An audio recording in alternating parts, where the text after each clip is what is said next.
Thomas and Percy enjoy working in the docks. They like the sea air and the sound of the gulls. But one day, the friends were feeling hot and bothered. A crane was causing trouble.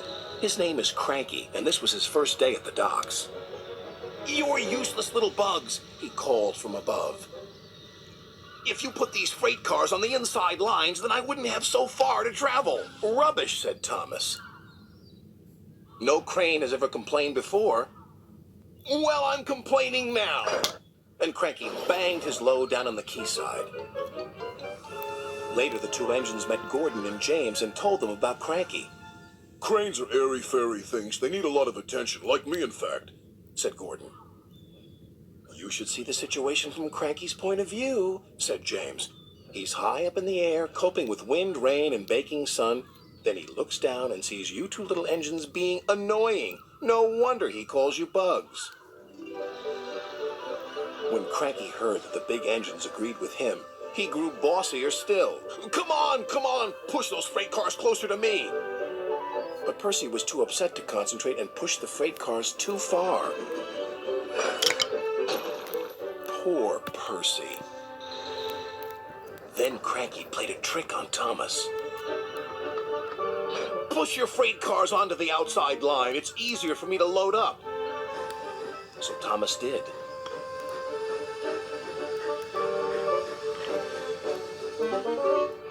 But Cranky left the loads beside the freight cars, not in them. "You must have known my arm can't reach you there," complained Cranky. This mix-up caused confusion and delay. Sir Topham Hatt was most upset.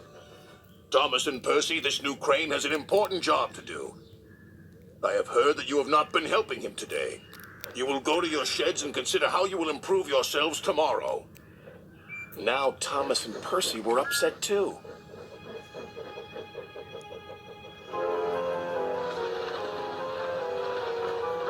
That evening, a big storm raged across the island.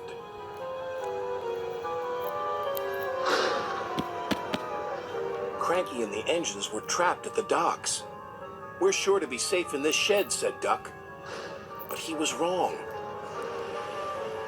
The engines had no idea they were about to be put in great danger by an old tramp steamer. It was out of control and running aground, straight into the sheds.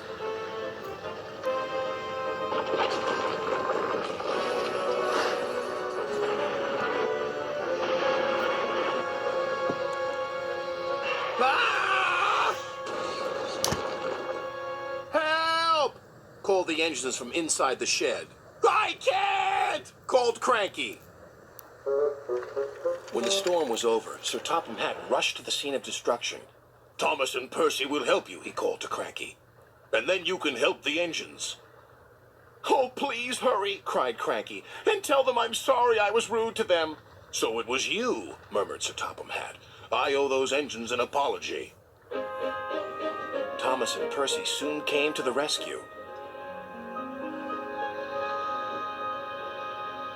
And it wasn't too long before Cranky was upright again and clearing the wreckage. At last, all the engines were free. "Oh, thank you," said Gordon. "What would I have done without you?" "Well, I had to be rescued before I could help you.